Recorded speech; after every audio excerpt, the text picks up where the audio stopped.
Invitados Páramo con Daniel Frini.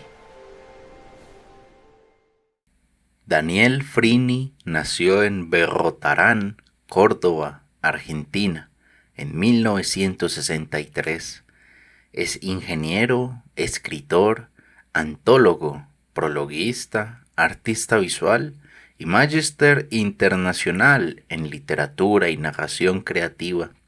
Ha publicado en varias revistas virtuales y en papel, en blogs y en antologías de Argentina, España, México, Colombia, Chile, Perú, y además ha sido traducido y publicado en Italia, Portugal, Brasil, Francia, Estados Unidos, Gran Bretaña, Uzbekistán y Hungría. Publicó Poemas de Adriana, año 2017. Manual de autoayuda para fantasmas, 2015. El diluvio universal y otros efectos especiales, 2016. 9 hombres que murieron en Borneo, 2018. Y la vida sexual de las arañas Pollito, 2019. Ha obtenido, entre otros reconocimientos, el Premio Internacional de Monólogo Teatral Hiperbreve Garzón Céspedes, 2009, Madrid y México Distrito Federal. Premio La Oveja Negra, 2009, Buenos Aires, Argentina. Premio El Dinosaurio, 2010, Colombia. El Místico Literario del Festival Algeciras Fantástica, 2017, España. El primer premio del tercer concurso de microrrelato ilustrado, Universidad de Jaén, 2019, España. El primer premio en el primer concurso internacional de minificción, IER UNAM, Instituto de Energías Renovables de la Universidad Nacional Autónoma de México, 2020. El primer premio 2024, Gold Editorial, Colombia, 2024. Finalista del Místico Literario Algeciras Fantástica, España, 2024.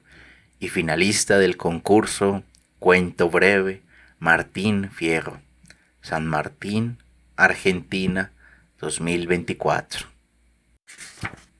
Audiología bastante personal, volumen 1. Rapsodia en rojo. Es raro, pero duele más cuando castiga el cuero del cinturón, la punta donde están los agujeritos, que cuando te pega la hebilla. Debe ser porque la hebilla abre la carne y deja escapar el dolor.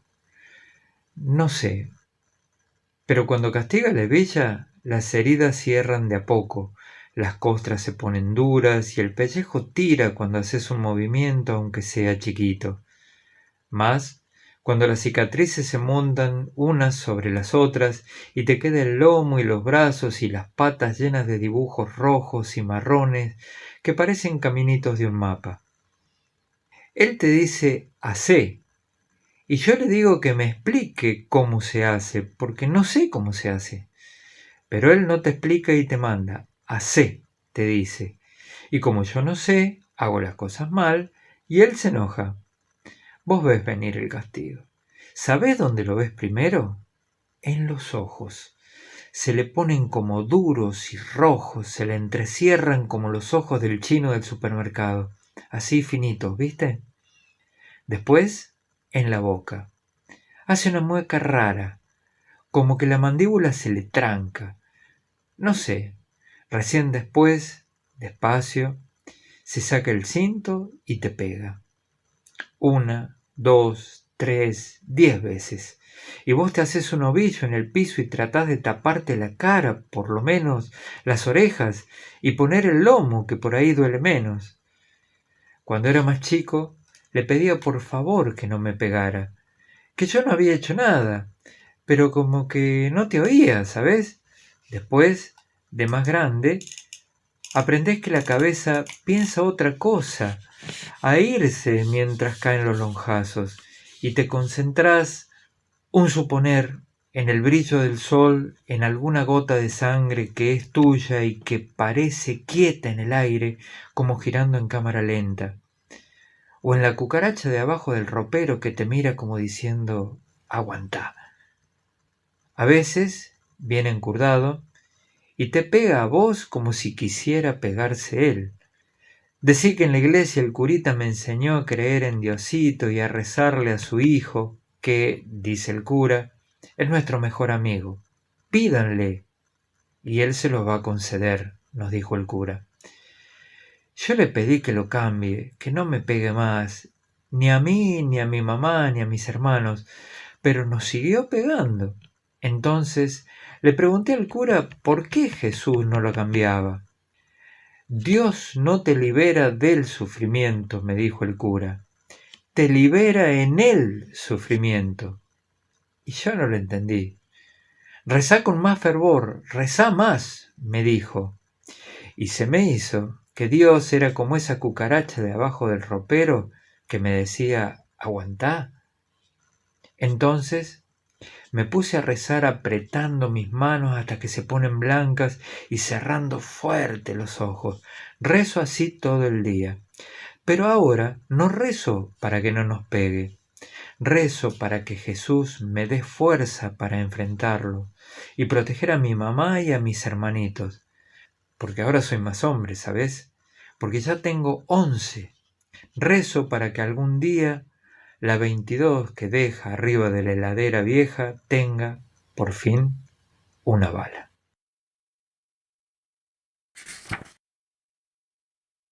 Animula, vagula, blandula.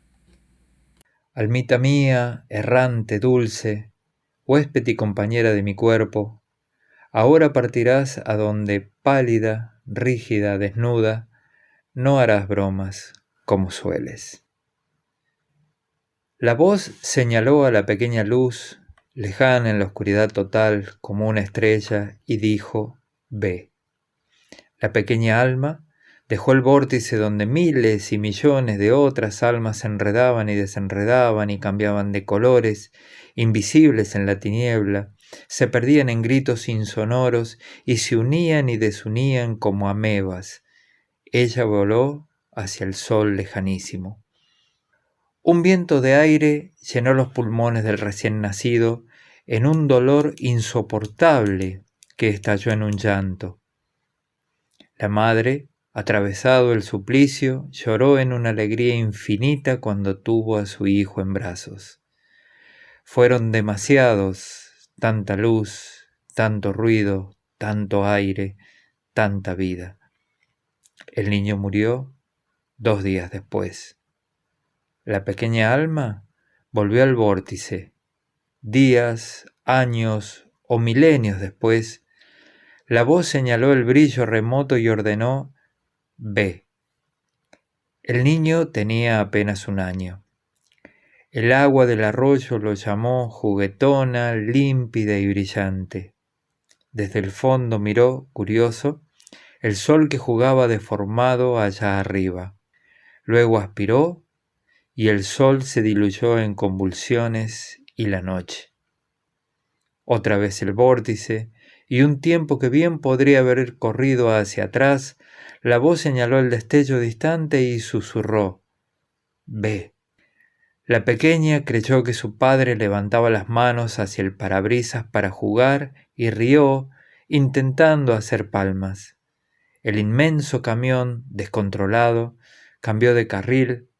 La niña no entendió la explosión, ni la sangre, ni los filos cortantes de metal retorcido. Antes de cualquier dolor, todo se apagó. Una vez más, la pequeña alma volvió al vértice. La eternidad duró lo que dura un segundo y la voz habló. Ve. Los soldados habían atacado la aldea hacía 6 días. Nadie sobrevivió, salvo el niño que en un principio quedó sentado en el suelo de tierra seca al lado del cadáver de su madre. Luego vino el sueño, después el hambre y más tarde la sed. El sueño pareció un juego, el hambre trajo el llanto y la sed lo llevó, finalmente, a las sombras. Apenas la pequeña alma volvió, la voz indicó, ve.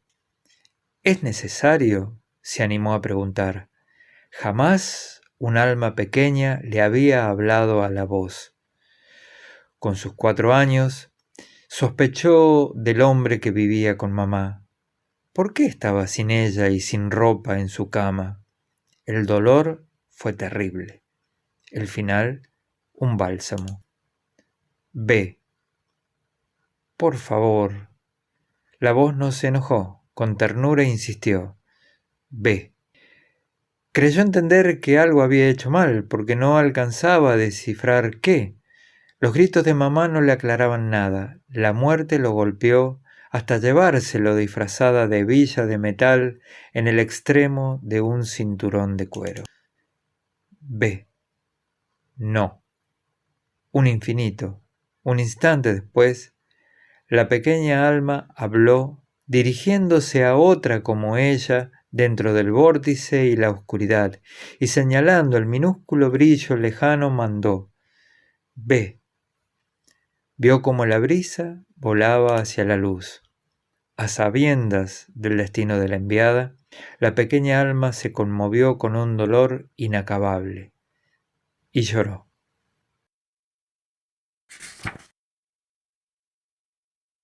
Cuatro días de paz.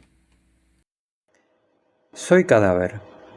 Las fiebres me enfermaron y tuve mucho miedo. Por fin, acabaron conmigo. Hace 4 días que he muerto.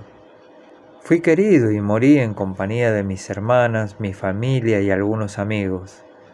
Como siempre ocurre, al que parte se le demuestra cariño de una manera curiosa, a través de los ritos funerarios. Mis hermanas cerraron mis ojos y me besaron, lavaron y ungieron con perfumes y aceites, ataron mis manos y pies, me vendaron, pusieron mirra y aloe entre las vendas y cubrieron mi cara con un sudario.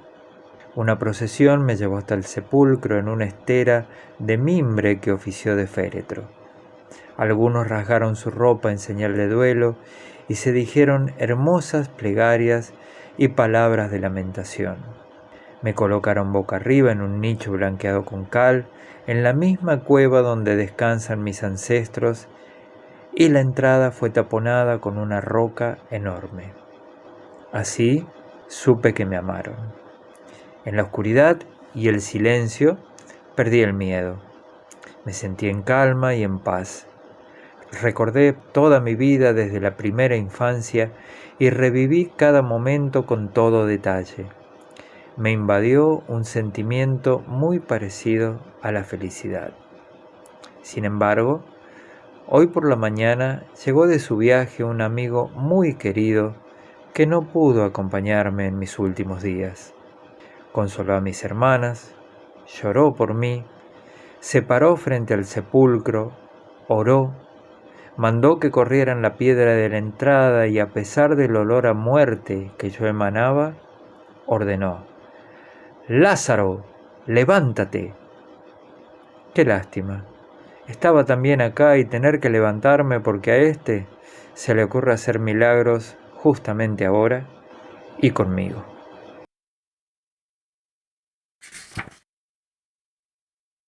Black Jeep Blues. Érase una vez una oveja negra y de ojos claros. Pañuelo de seda al cuello, minifalda roja y medias de red. Fumaba mentolados en boquilla larga. Acostumbraba a abanicar las volutas de humo con una sola caída de sus pestañas kilométricas. Los ovejos estaban turulecos. Una tarde de julio, a eso de las 6, vino el lobo. Mercedes descapotable, anteojos oscuros, melena al viento, hocico con bronceado caribe. La oveja negra se fue con él, sin decir a dónde ni mirar atrás. Este podría ser el fin, pero no. Los ovejos no soportaron el dolor de la pérdida. Por esa época escribieron los mejores poemas de desamor y compusieron los blues más desgarradores, casi como Marraine cantando The Morning Blues. 11 ovejos se suicidaron, aunque se sabe que en el rebaño 11 es otra manera de decir muchos. Este podría ser el fin, pero no. La oveja y el lobo se instalaron en la gran ciudad. Llevaron una vida glamorosa y fascinante. Fueron fotos en tapas de revistas, desde donde arreglaban la moda y hechizaron a la audiencia de livings elegantes de la televisión. Sin embargo, un tiempo después, el lobo adujo cierta necesidad de comprar cigarrillos y se fugó con Caperucita. La oveja lo esperó los días exactos que demoró en darse a la bebida. Un año más tarde murió de frío en la calle, a no más de 1,5 cuadras del Caesar Palace. Nadie la reconoció. La enterraron en una tumba sin nombre en el cementerio del sur. Este podría ser el fin, pero no. Entre los ovejos, la oveja negra se convirtió en leyenda. Su eclipse se tradujo en viajes al oriente, en fobia a las personas y reclusión en un penthouse de Bruselas, en un accidente de aviación cuando llegaba a esquiar a las pistas de Aspen. Su sonrisa sesgada se hizo cada vez más oblicuas. Sus dientes blancos brillaron más al pasar de una generación a otra. Sus ojos son, ahora, casi transparentes. Hoy, los ovejos la recuerdan como quien evoca a Greta Garbo. Este podría ser el fin, pero no, aunque no sé cómo sigue. Operación. Si has encontrado este relato, no fue por casualidad. Eres un elegido. Por favor, memorízalo y después lo destruyes. Quémalo, cómelo, disuélvelo en ácido, haz lo que quieras, pero no dejes por ningún motivo que caiga en manos de ellos. Lo que vas a leer debe ser transmitido de boca en boca a las generaciones venideras.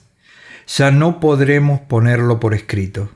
El riesgo es muy grande y hay muchos involucrados cuyas vidas peligran. La tuya también.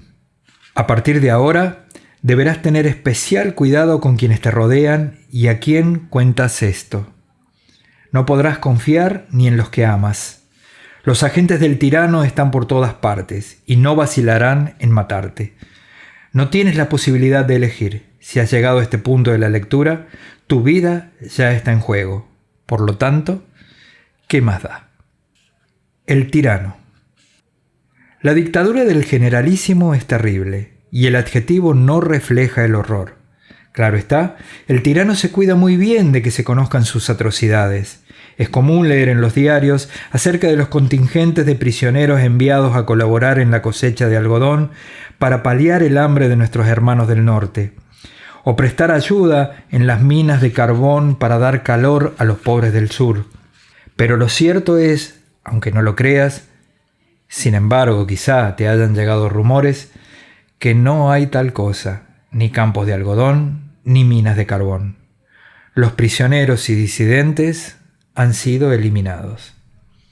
La guerra en la montaña también es dudosa. Aunque el tirano se cansa de aparecer en los televisores en maratónicas arengas declamando los éxitos de los valientes soldados de la patria, te habrán llegado noticias acerca de los discursos del dictador del otro lado, que son exactamente iguales a los del generalísimo. Creemos que la mentira de la guerra es conveniente a los dos y justifica la muerte, en batallas inventadas, de quienes no piensan igual al tirano acá o al dictador allá. Y aunque no lo creas, tampoco ha habido peste. La muerte de miles de personas en la llanura no ha sido culpa de ninguna enfermedad. ¿No te parece curioso que no haya muerto ningún médico cercano al gobierno ayudando a los enfermos? Piénsalo un poco. Te lo aseguramos, desde la capital no ha salido ninguno de los doctores muertos como héroes. Todos han sido eliminados acá por oponerse al tirano. Además, la peste es la mejor explicación para la creación de las fronteras internas. ¿A quién se le ocurriría marchar a donde lo espera una muerte segura? Pues bien, tenemos fundadas razones para sospechar que la llanura no ha sido azotada por ninguna enfermedad. pero sí ha habido una insurrección en contra del tirano y no se han escatimado esfuerzos para callarla, aunque esto supusiera la eliminación de todos los habitantes de la provincia.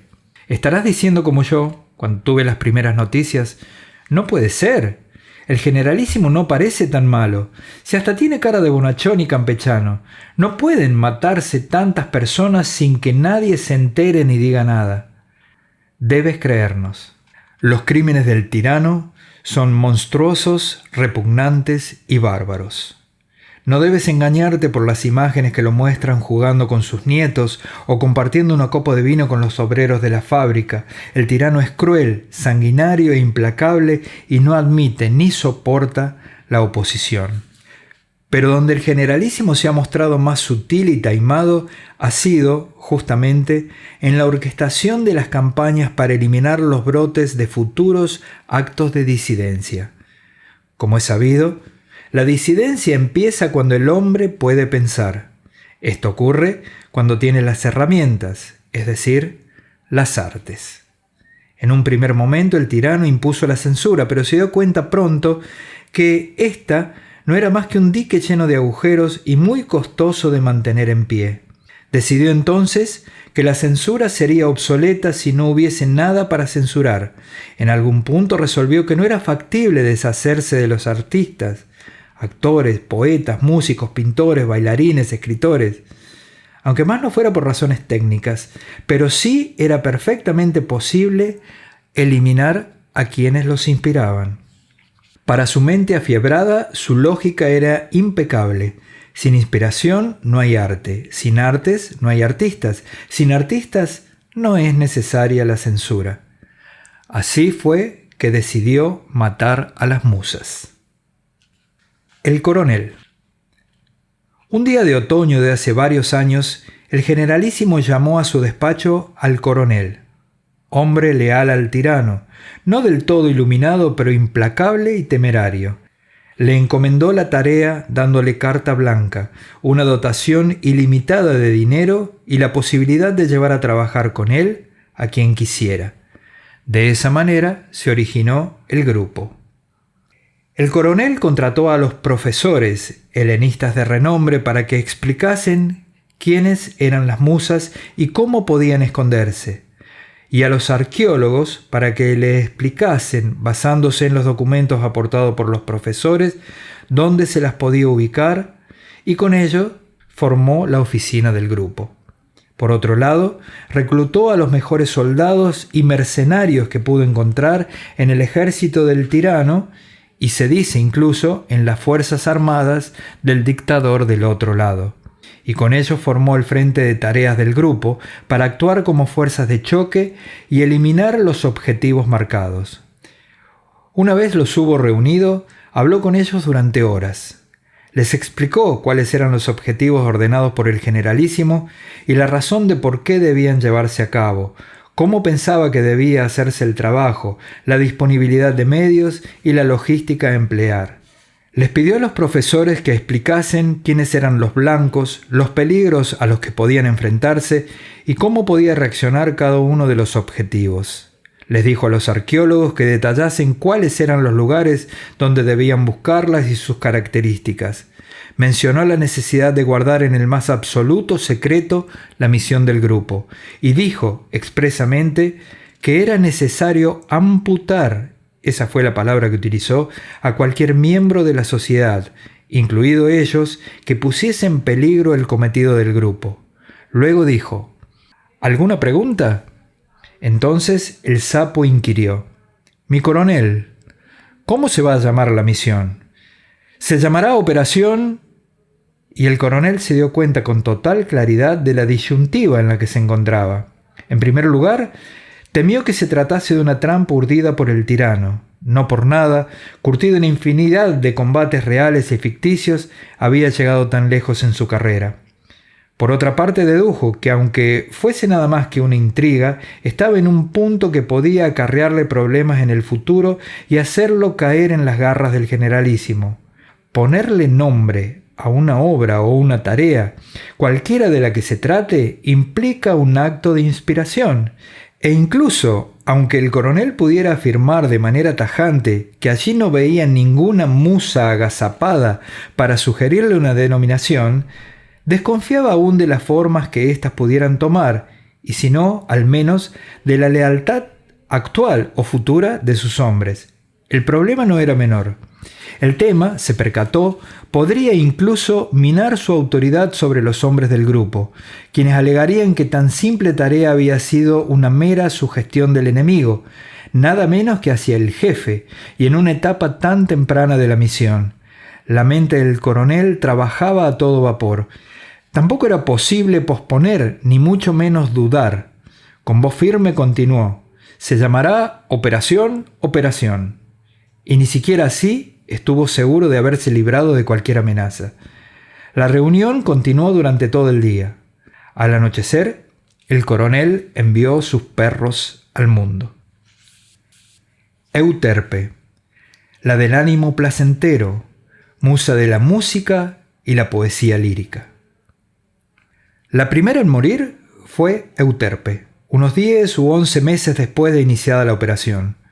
Le tocó en suerte a Tabito y al pelado encontrarla en un pub irlandés del centro de Tokio, completamente borracha después de varias rondas de cork dry. La oficina había marcado 5 probables ubicaciones: Viena, donde el grupo mató a 57 muchachas; New Orleans, donde se asesinaron 112 personas, 45 de las cuales eran integrantes de un coro; recordarás el accidente del puente Pontchartrain; Londres, 72 personas; Nouakchott, capital de Mauritania, 399, entre ellas las de las tragedias del Quebec; y finalmente Tokio. Allí llegaron Tabito y el pelado a mediados de abril, con precisas instrucciones de atentar contra los grupos musicales del festival Inamatsuri del 3 de marzo siguiente. No fue necesario, debido a que, por absoluta coincidencia, encontraron a la musa unos 3 o 4 días antes del festival. Ella misma les confesó quién era. Los 2 hombres del frente de tareas debían reunirse con un contacto japonés para coordinar la entrega de los explosivos en el Dubliners de Toshima-ku. Llegaron temprano, se sentaron en una mesa ubicada en un rincón, de frente a la puerta de entrada, desde la que dominaban todo el local. Con una Guinness cada uno se entretuvieron prestando atención a las conversaciones de los parroquianos en las mesas vecinas, hasta que los sorprendió un «Canon Ru de Shin, Euterpe». Tabito y el pelado se miraron, incrédulos, al escuchar el nombre. Buscaron con la mirada a la destinataria del grito y vieron, a su derecha y casi en el otro extremo del local, a una joven con una corona de flores en sus cabellos oscuros que subía a una mesa y comenzaba a desgranar lentamente la Grace de John O'Meara. As we gather in the chapel here in old Kilmainham jail, I think about these past few weeks. Oh, will they say we failed? La voz de la muchacha era extraordinaria, melodiosa y denotaba una sabiduría de siglos. Se acercaron a ella, abriéndose paso entre los que coreaban. Oh Grace, just hold me in your arms and let this moment linger. They'll take me out at dawn and I will die. Euterpe apenas se sostenía en pie. Cuando la canción terminó y todos en el pub gritaban festejando y vitoreando a la cantante, entre Tabito y el pelado la ayudaron a bajar y la llevaron con ellos a su mesa. Allí le convidaron con varias vueltas de gin y trataron de sonsacarle algún dato que confirmase lo que sospechaban. «¿Quién te enseñó a cantar así?», preguntó el pelado. «Mis padres». «¿Y quiénes son ellos?», continuó Tabito. «La titánide Nemóside y Zeus, el mayor de los dioses», dijo ella hablando repentinamente en griego y arqueando sus cejas con un dejo de sorpresa, como insinuando: «¿De verdad ustedes no saben eso?». Los 2 hombres atónitos no podían creer en su suerte. Se demoraron unos minutos más y luego salieron, llevando a Euterpe entre ambos, sujeta por los hombros y arrastrando sus pies. Caminaron por Meishidori hasta el río Arakawa en un recorrido de más de 4.000 metros, deteniéndose de tanto en tanto a tomar alguna otra copa en los bares de la avenida, de manera tal que ella se mantuviese alegre e inocente en la nebulosa de la borrachera. Eligieron un camino largo para cerciorarse de que nadie los hubiese seguido. En tal caso, se hubiesen comportado entre ellos como ebrios y dejado para después lo que estaban a punto de hacer. Cuando llegaron al río, Tabito buscó una zona poco iluminada en el parque de la ribera. Euterpe no paraba de reírse y ambos, fingiendo, le seguían la corriente pidiéndole que hiciera silencio. Ella tapó su boca con la mano mientras se esforzaba por mantenerse callada, pero sin lograrlo. El pelado miró en todas direcciones y cuando estuvo seguro de que nadie los veía, le hizo una seña a Tabito, apenas esbozada con su cabeza. En medio de la risa alcohólica de Euterpe, la empujaron al agua y entre los dos mantuvieron su cabeza sumergida. Ella murió enseguida, sin oponer resistencia. El pelado contactó a la embajada y esa misma noche ambos abandonaron Japón. Erato, la apasionada musa de la poesía amorosa. Habían pasado más de 2 años de la muerte de Euterpe cuando mataron a Erato. Dentro del grupo, a la euforia inicial por el asesinato de la primera musa y la comprobación de la merma en nuevos aportes a la música, una clara alusión a la inexistencia de quien inspire a los creadores, le siguió una etapa donde el fastidio comenzó a ganar terreno y los ánimos se exasperaron. El tirano exigía resultados y el coronel no encontraba cómo contrarrestar la confusión que iba ganando terreno. Ninguno de los integrantes del grupo albergaba dudas acerca de que la oficina era la única responsable y en tal caso el coronel actuó con mano dura. Del plantel inicial de profesores y arqueólogos solo quedaron 5 integrantes. El resto fue cesanteado, lo que, en ese contexto, no constituía más que un eufemismo para la eliminación. Mientras tanto, las huestes del enemigo habían recibido con estupor la noticia de la muerte de Euterpe, y aunque no entendían cómo podía haber sido tan ingenua, la lloraron con hondo pesar. Las demás musas tomaron la resolución de encontrar un reemplazo para la muerta, pero antes percibieron la necesidad de preservarse ellas mismas hasta que pasase la tormenta. Fue un integrante del Frente de Tareas, el Topo, quien aportó la primera pista. No está claro cómo se enteró de la existencia de la comunidad Éxtasy en las Islas Canarias, cuyos integrantes profesaban el eratismo, una corriente pseudo-cristiana que anhelaba una sociedad orgiástica basada en el amor. El coronel se aferró con uñas y dientes a ese pequeño faro que se le aparecía se le antojaba, un huracán que amenazaba con hundirlo. Dio órdenes de montar un operativo de seguimiento y escuchas a cualquiera que creyesen relacionado con la secta. Al poco tiempo, se enteraron de la difusa existencia de una mujer a la que llamaban Chispa de Estrellas, a la que parecían adorar. La oficina propuso y el coronel ordenó un plan de intrusión de agentes encubiertos dentro de Éxtasy. La tarea recayó en Félix, Papucho y el Sapo. Llegaron al aeropuerto de Lanzarote, en Playa Honda, un lunes hacia el final de la primavera.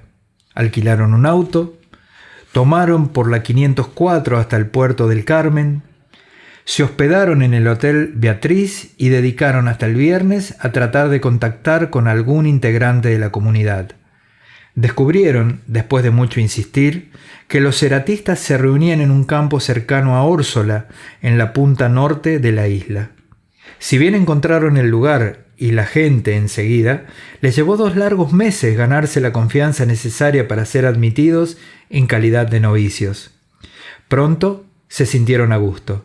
Éxtasy era, antes que nada, una comunidad nudista, conformada por una treintena de hombres y más de 150 mujeres. Además, practicaban e incentivaban el amor libre en cualquier lugar, a cualquier hora, en privado o en público y sin que nadie nunca pusiese ninguna objeción. La lucha más dura fue contra ellos mismos y a punto estuvieron de caer en la trampa del enemigo.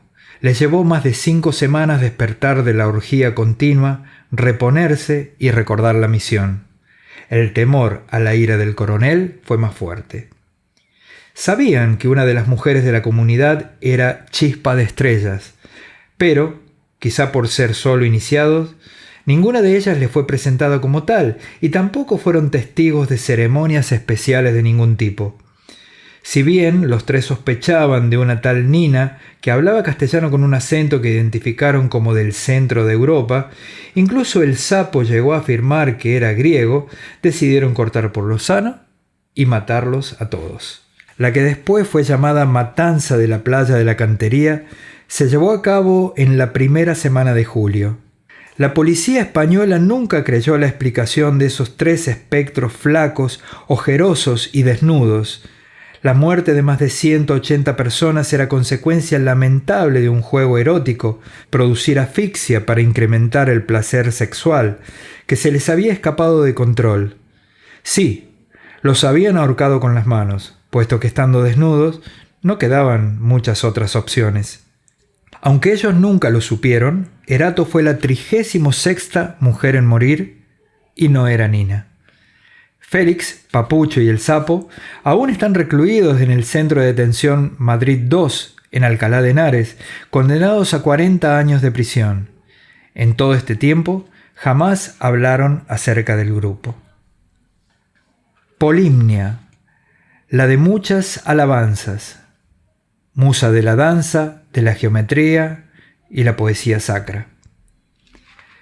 Las cosas se aceleraron luego de la muerte de Erato y todo se hizo más fácil para el grupo.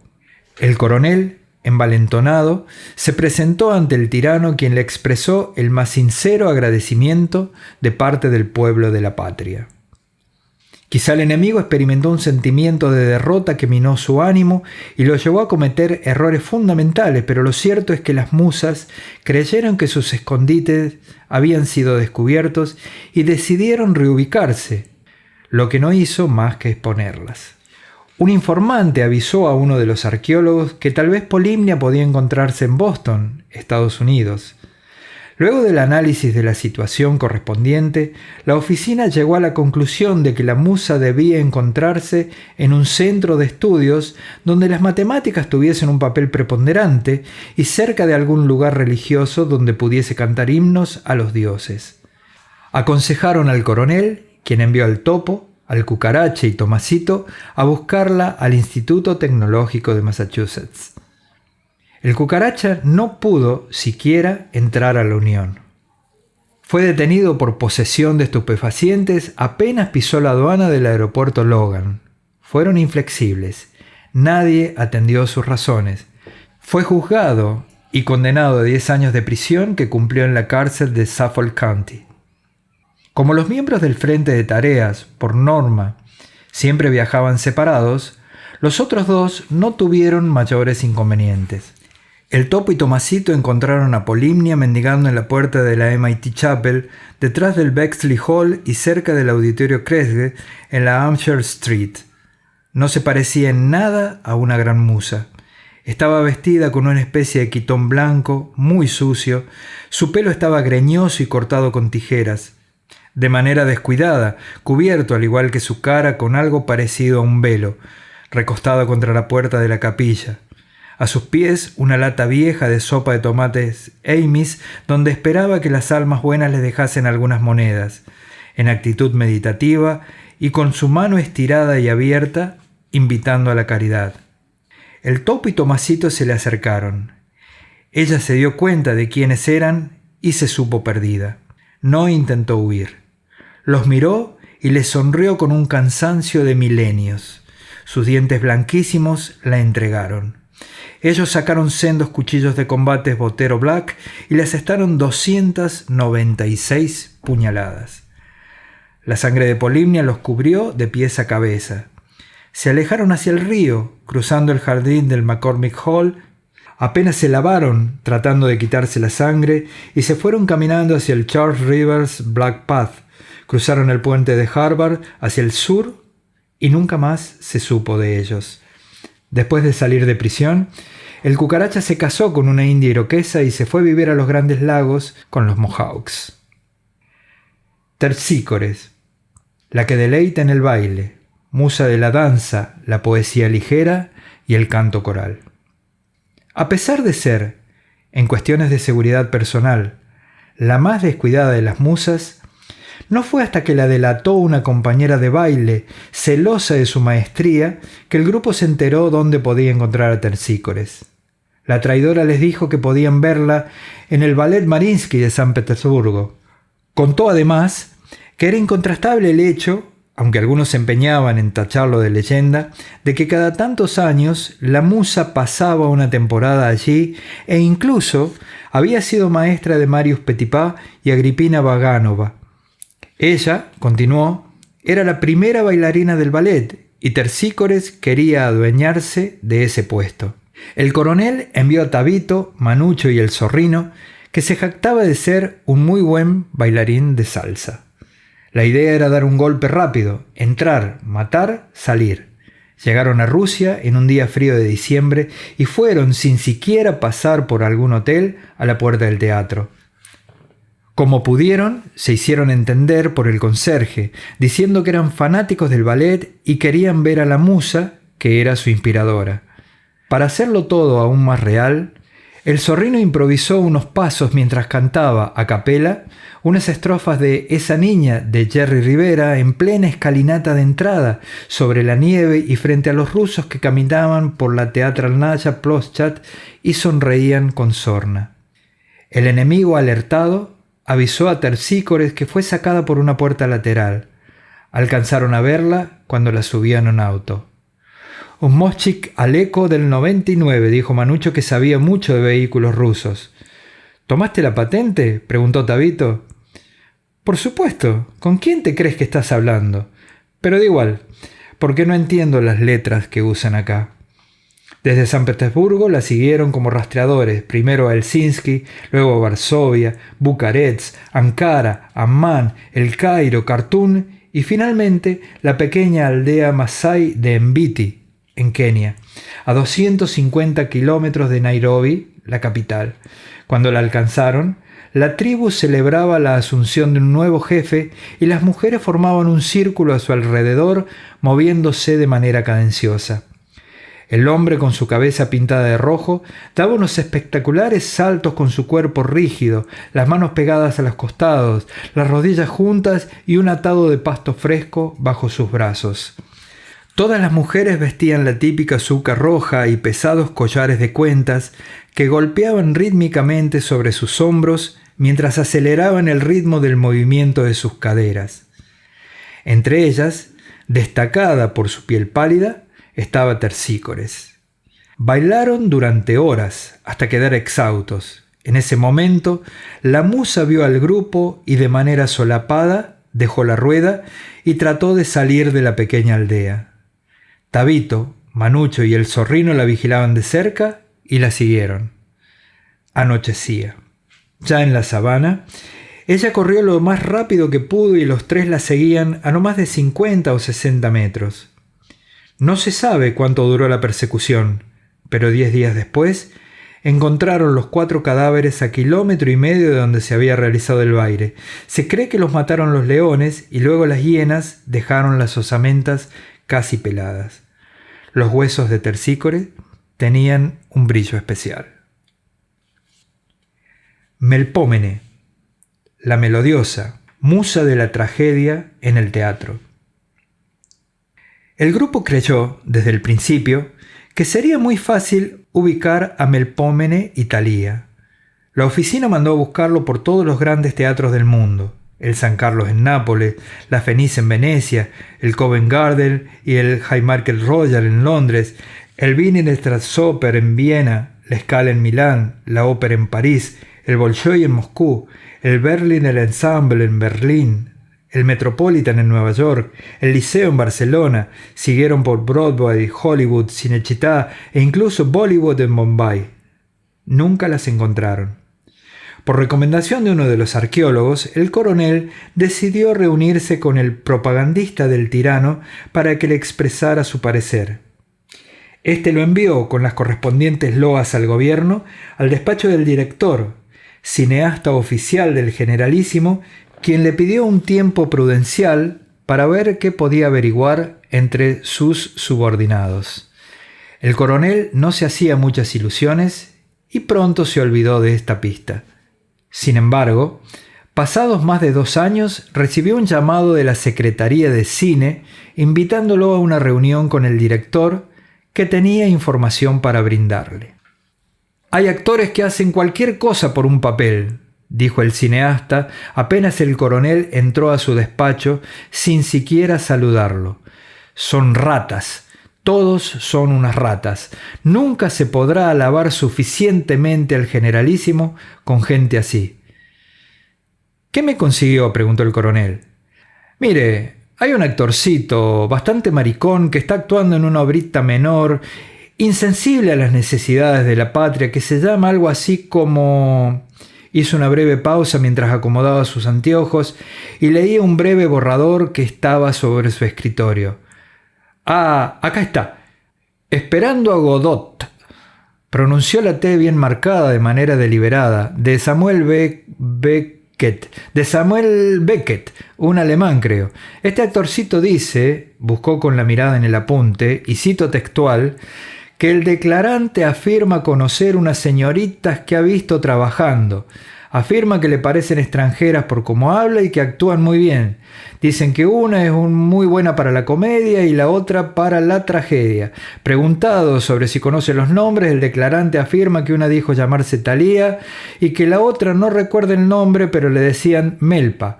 El declarante afirma que hace 2 meses que no las ve y que cree salieron del país. Preguntado sobre el nombre del teatro donde trabajaban, el declarante dice que no se acuerda, pero que queda en el Bajo, cerca de la autopista. Preguntado sobre si sabe a dónde fueron, el declarante afirma que oyó decir que acá se estaban ocultando, pero las iban a descubrir, entonces se marchaban y cree que a Australia, etcétera, etcétera, etcétera. ¿Qué le parece? «Le agradezco, señor director», dijo el coronel, mientras se levantaba para retirarse. «Tome, llévese unas entraditas para darle a su gente. Son para asistir al estreno de mi nueva película. Los enfermeros la prefieren en bolas. El generalísimo va a estar presente». El coronel las tomó y se retiró. Apenas llegó a la calle, las rompió. Toda manifestación de arte es peligrosa. Ya le llegaría su momento al director. Más adelante veremos qué pasó con Thalía. Concentrémonos ahora en el final de Melpómene. El coronel envió al Mudo, a Serapio y al Coso a Sydney. Se reunieron en el aeropuerto Kingsford Smith, desde donde fueron hasta The Rocks. Se alojaron en una suite del Hotel Quay West en Gloucester Street e inmediatamente se dirigieron al complejo de la Casa de la Ópera por la calle Alfred. Pasaron semanas buscando en el Concert Hall, en el Opera Theatre, la sala de música, el Drama Theatre, las salas de grabación, los camerinos y las salas de ensayo, turnándose en la vigilancia. Finalmente, alguien le señaló a una mujer de mediana edad a la que, en el mundillo del teatro, conocían como Meme. Comenzaron a seguirla, aunque más no fuera para justificar la prolongada estadía. Fueron Serapio y el Coso quienes fueron tras ella ese día. Después de más de 5 horas de caminata, llegaron al Prince Alfred Park en Parramatta. Ellos pensaron que la musa, si lo era, podría dirigirse al Riverside Theatre. Sin embargo, entró en una galería y se dirigió a un pequeño local under. Parecía distraída pensando en sus cosas. Serapio, más por instinto que por haberlo planeado, la llamó. «Melpómene». Ella, sin darse cuenta de la trampa, giró la cabeza y contestó «¿Sí?». Los 2 hombres se miraron un segundo y la atacaron. El Coso la tomó por los hombros y la empujó contra una vidriera. El cristal se rompió con un ruido apagado. Serapio recogió un trozo de vidrio y se ensañó con la garganta. Todo duró apenas segundos. Los pocos que salieron del local, alertados por el ruido, se encontraron con la cabeza de Melpómene separada de su cuerpo, que aún se movía con espasmos. Serapio y el Coso atravesaron el parque a toda carrera y se refugiaron en la catedral de St. Patrick sobre Marsden Street. Curiosamente, nadie los vio. Desde allí llamaron al Mudo, quien les llevó ropas limpias. Se cambiaron dentro de un confesionario. Sin pasar por el hotel, fueron al aeropuerto y abandonaron Australia. Thalía, florecer, musa de la comedia, el teatro y de la poesía idílica. Lo más extraño con esta musa fue su nombre tan común y tan especial a la vez. La oficina evaluó el tema después del asesinato de Melpómene. Entrevió la enorme cantidad de recursos necesarios para encontrarla, contando solo con su nombre como pista, y transmitió sus opiniones al coronel. Este, pragmático como siempre, decidió aplicar lo que llamó estrategia de contrasaturación y matar a todas las Thalías. Los hombres del grupo se dedicaron desde entonces y sistemáticamente a eliminarlas a todas. La matanza lleva años y aún continúa, y azota Centroamérica, México, España y toda Europa y hasta las Filipinas. Recordarás este hecho por lo curioso y la cantidad de teorías que se tejieron para explicar el fenómeno. No hay forma de saber cuántas mujeres murieron. El grupo nunca lo supo, pero la musa murió en manos de un integrante del frente de operaciones del que poco se sabe, el Bollito. Fue hace más de 3 años, en la primera noche de carnaval y en una plaza de un barrio pobre de Manaos. Literalmente le borró la cara golpeándola con un palo. Nunca más hemos vuelto a oír hablar del Bollito. Calíope, la de voz bella, musa de la poesía épica y la elocuencia. Los arqueólogos tuvieron un golpe de suerte.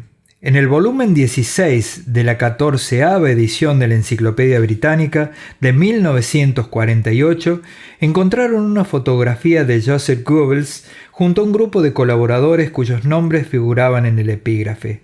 Entre ellos estaba Fräulein Calíope. Con esto, no solo podían ubicarla en la Alemania nazi, más o menos en 1944, sino que más importante aún, tenían una fotografía. En la oficina utilizaron los programas de reconocimiento facial más avanzados y así fue posible seguir su camino por la historia y encontrarla en la Unión Soviética de Stalin, con Franco en España, en la China de Mao con el Khmer Rouge de Pol Pot y en los gobiernos de los Bush en Estados Unidos. Cierto día, uno de los profesores, encargado de controlar los avances de la computadora, leyó el informe de la probable ubicación actual de la musa. La taza de café que sostenía en su mano cayó al piso. Atónito, corrió por los pasillos sin prestar atención a nada ni nadie y llevándose todo por delante. Llegó jadeante a la oficina del coronel y abrió la puerta de golpe sin pedir autorización para entrar. La secretaria se levantó de las rodillas del coronel como impulsada por un resorte, acomodándose la ropa y abandonó la oficina. «Vea, mi amigo», alcanzó a murmurar el coronel. «Tiene que golpear antes de...» «Calíope está acá», gritó el profesor sin aliento. «¿Cómo dice?» «Mire», se apuró el profesor, tirando un dossier sobre la mesa. «Mire, es ella, en el Ministerio de Propaganda». El coronel tomó el informe y lo hojeó con curiosidad. Conocía los resultados previos del programa de computación, así que le fue muy fácil reconocerla. No cabían dudas. De manera urgente envió a Tomasito y al Pomo a buscarla. La historia oficial dice que Calíope se retiró del ministerio por una indisposición pasajera. Nunca hemos vuelto a saber de ella. Como corolario, ¿has notado que de un tiempo a esta parte los discursos del tirano son del todo incoherentes y por otro lado además ya nadie le hace himnos ensalzando su figura?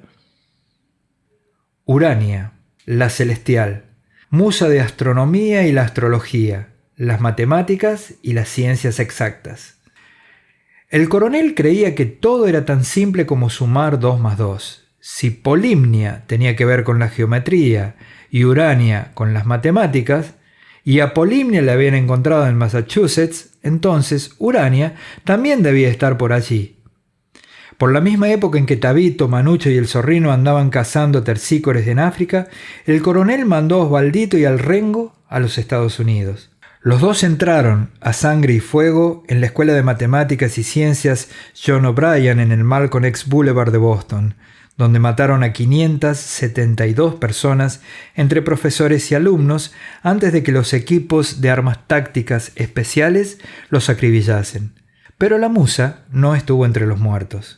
En esos días, El torito acompañó a su anciana madre, que desde mucho tiempo antes le insistía en que la llevara a visitar a la Yumara, una tía abuela lejana, por la que el torito sentía desde niño un temor rayano en la insanía.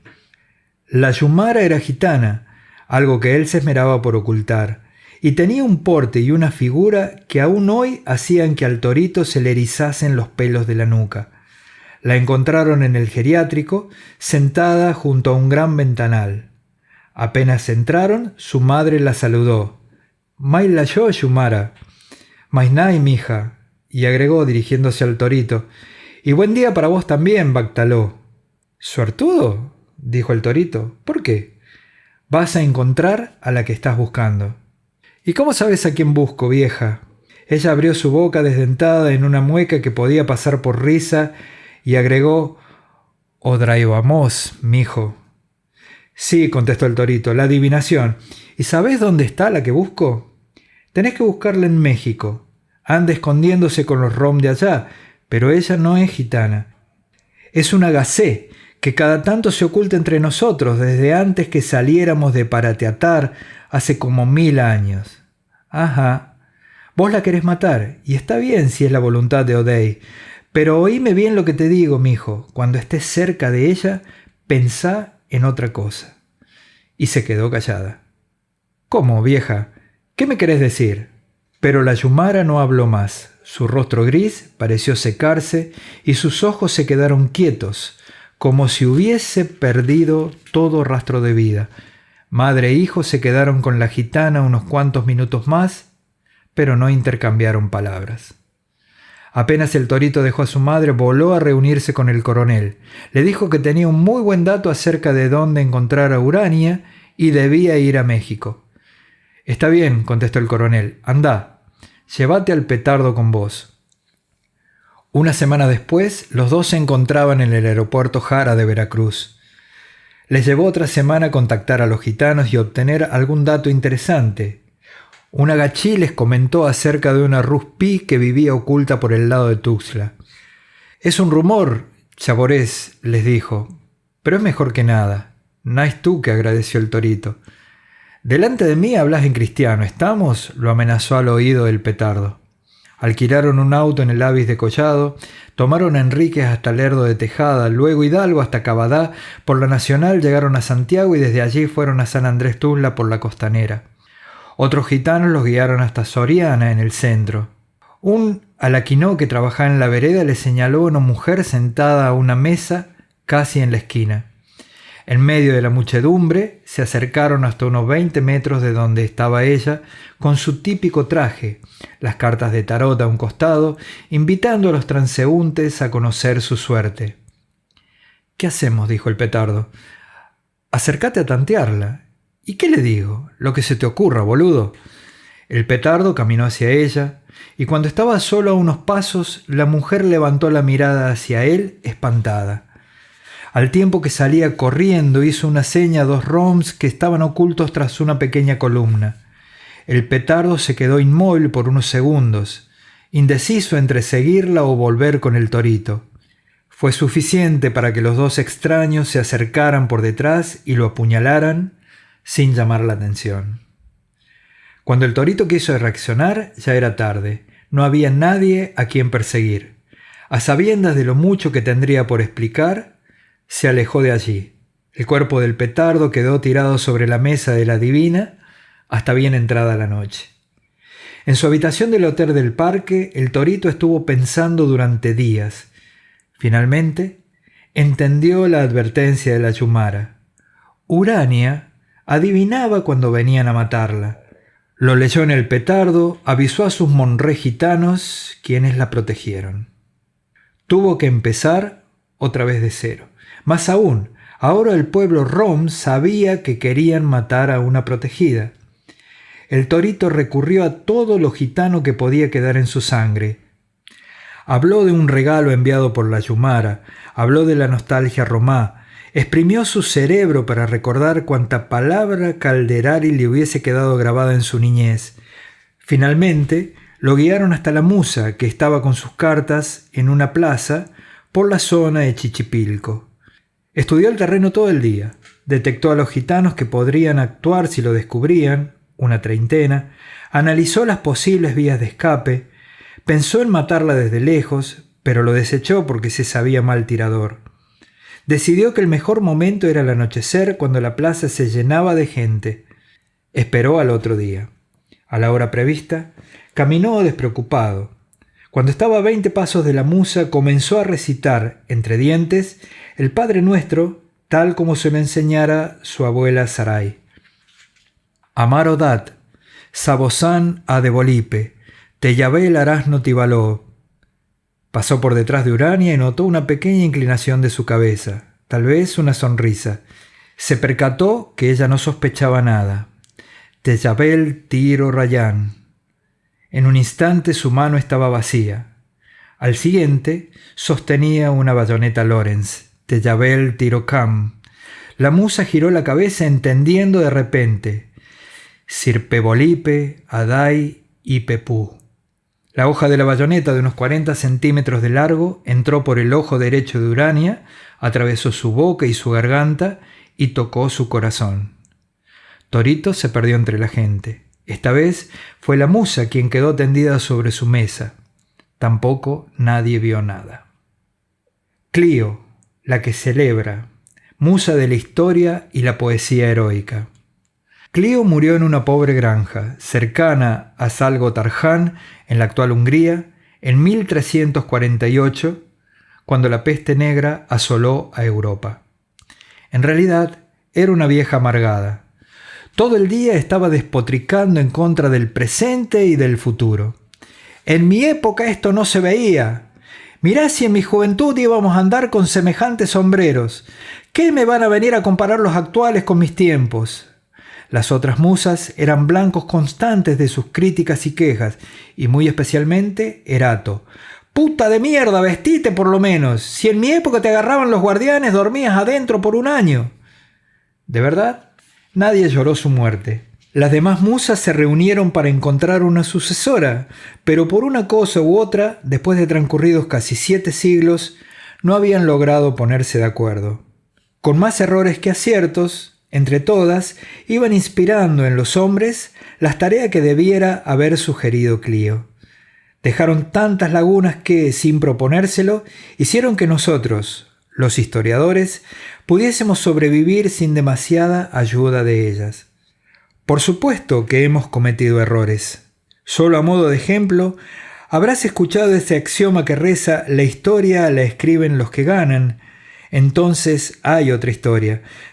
Pero en este momento de oscuridad, no solo somos el remedo de la única musa que no han podido matar los esbirros del coronel y el generalísimo, sino que, además, sobre nuestros hombros recae la tarea de encontrar a quienes reemplacen a las muertas.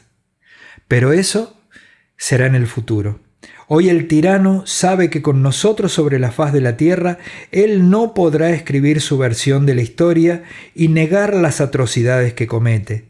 Entiende que no dominará a su pueblo mientras quede uno solo que recuerde y enseñe cómo, de verdad, ocurrieron los hechos. A estas alturas, sin saber que Clío ha muerto, intuye que aquella musa que se le escapó lo hizo multiplicándose como las cabezas de la hidra, y más temprano que tarde llegará a la conclusión de que tampoco será necesario ejercer censura sobre los músicos si no hay quien escuche música, sobre los escritores si no tienen quien los lea, sobre los pintores si no hay quien contemple sus obras. En suma, no será necesaria la censura sobre las artes si no hay nadie que pueda disfrutarlas. Entonces ideará algún mecanismo técnico y empezará a eliminar a los habitantes de la República.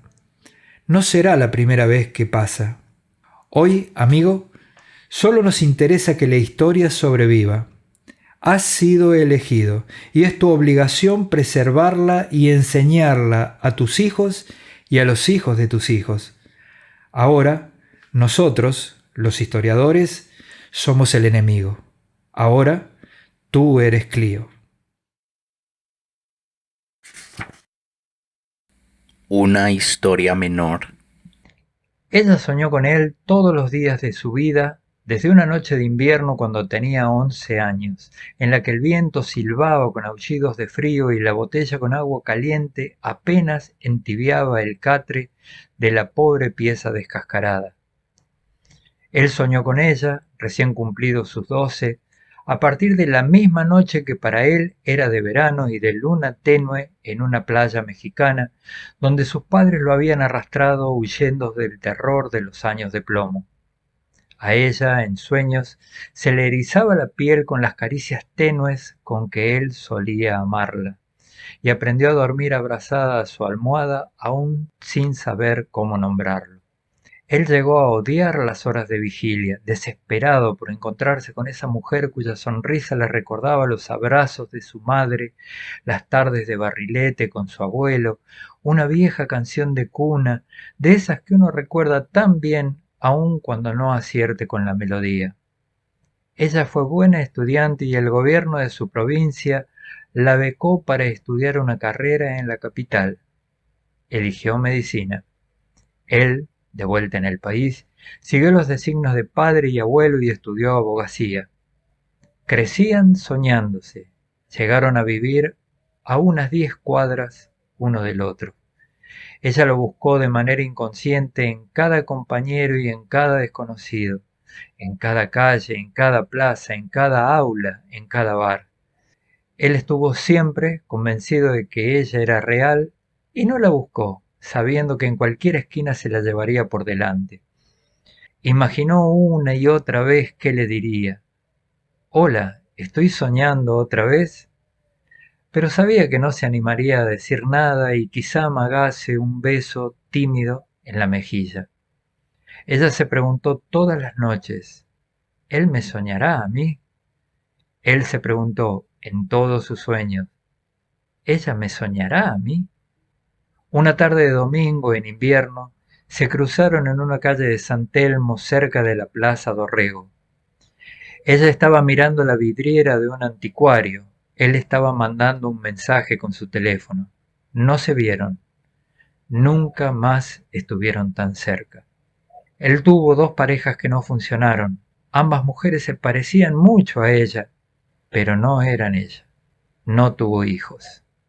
Ella vivió sola el resto de sus días. Algunas veces tuvo sexo ocasional con hombres que se asemejaban al de sus sueños, pero a la mañana siguiente ya eran recuerdos, mientras que el soñado era real todas las noches y todos los días. Él se mudó a una ciudad del interior siguiendo algún dato que creyó que ella le decía.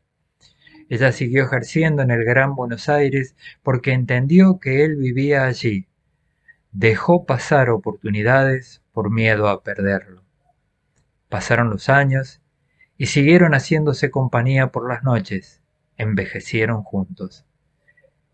Él murió bien entrado en sus 80, en su cama de un geriátrico.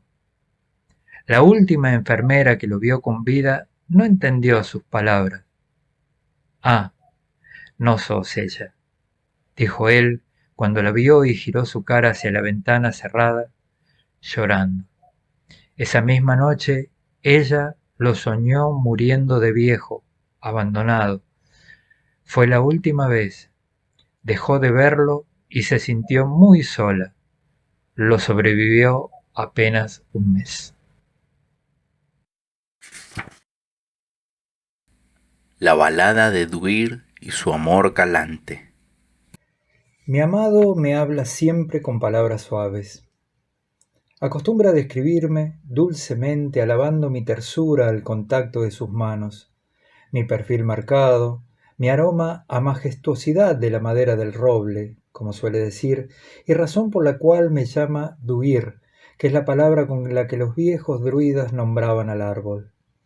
Él dice que tengo su energía, su nobleza y su fuerza, y también dice que soy resistente, flexible y ágil como el acero de Mondragón, el mismo con el que hacen las espadas toledanas los tenaceros de las ferrerías de Soraluce y Tolosa.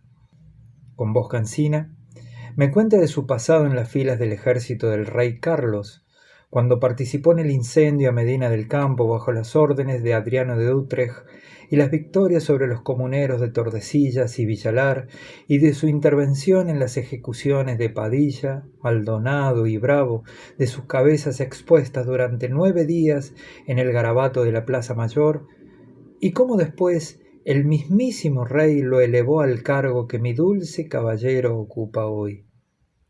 Me habla con los ojos empañados en lágrimas de emoción, dice que así se siente al verme y acariciarme, y yo me veo transportada a la gloria de la felicidad. Dice también que cuando me abraza es el hombre más poderoso del mundo, más aún que Carlos, aunque éste reine sobre Castilla y Sicilia y Nápoles y las Indias y todo el Sacro Imperio. Entonces me siento una princesa y brillo aún más para él. Él me sujeta con sus brazos fuertes y seguros, recorre mi figura con sus manos ásperas y siento, sin embargo, sus suaves caricias.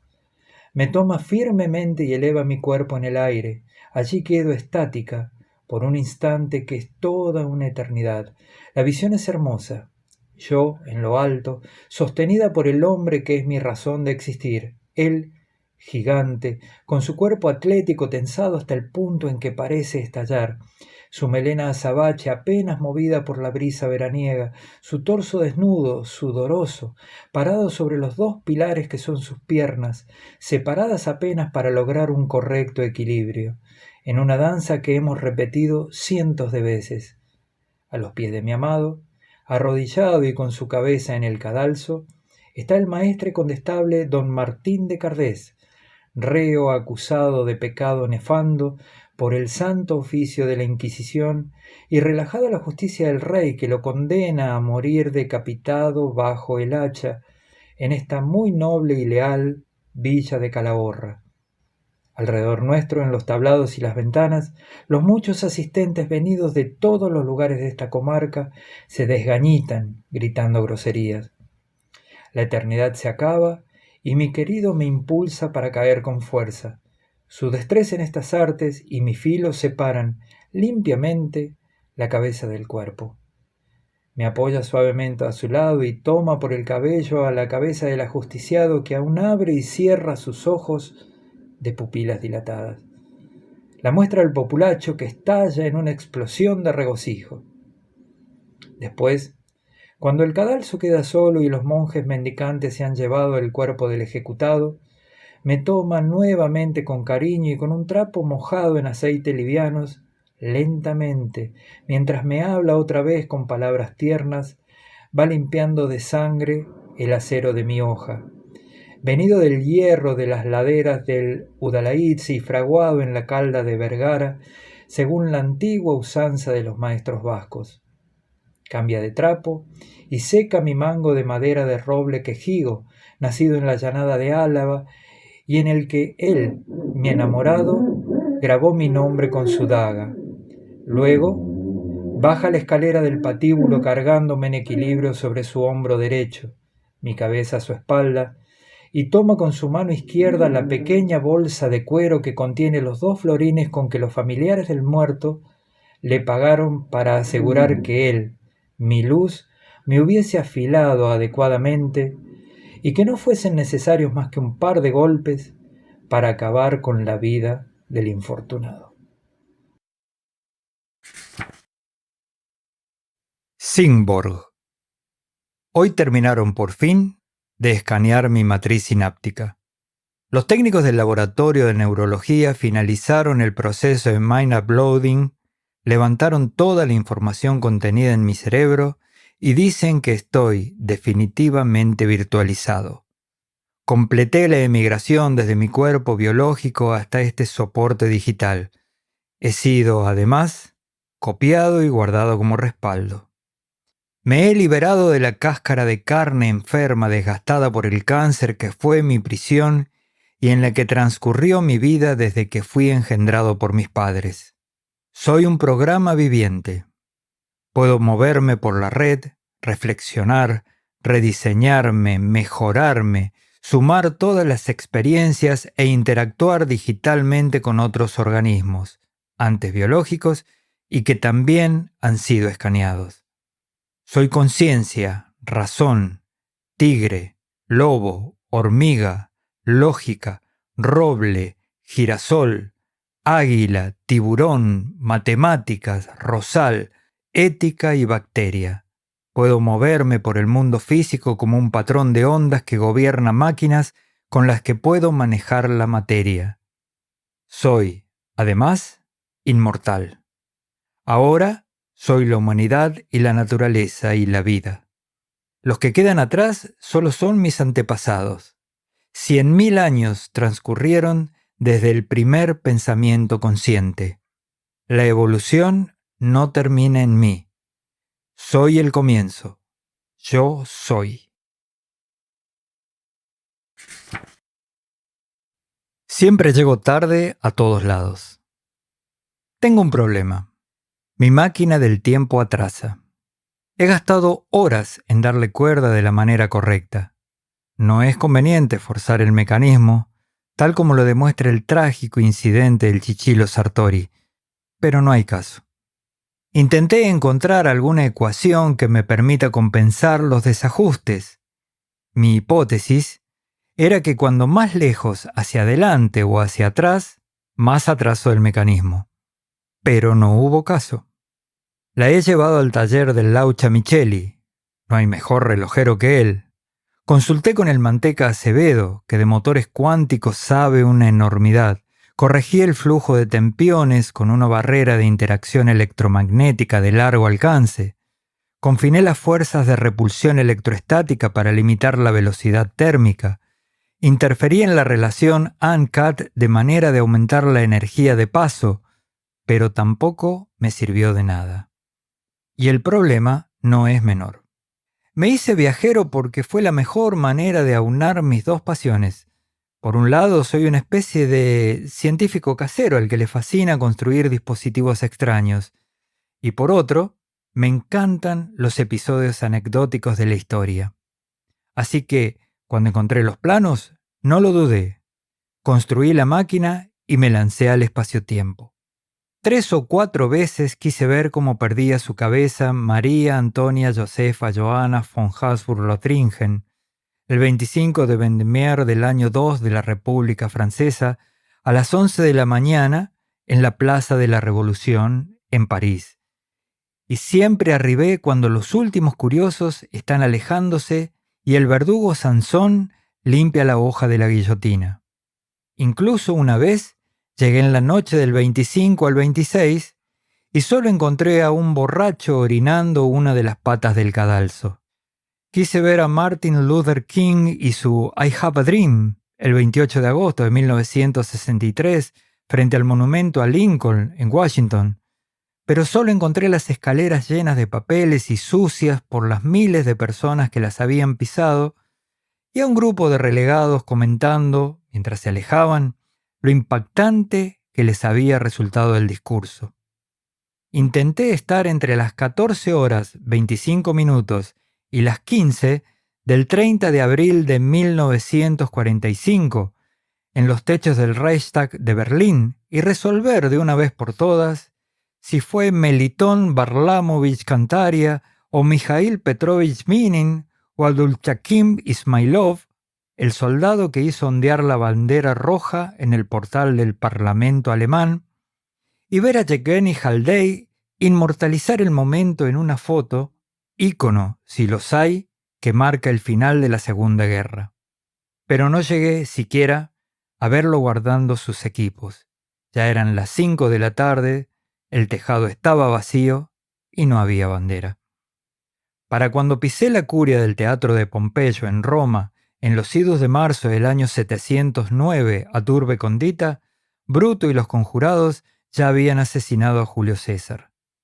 No llegué a ver a Perón en el balcón de la Rosada el 17 de octubre del 45. En Nagasaki ya había explotado la bomba. No quedaba ningún occidental en Saigón. Los militares no me dejaron entrar al Ground Zero de Roswell.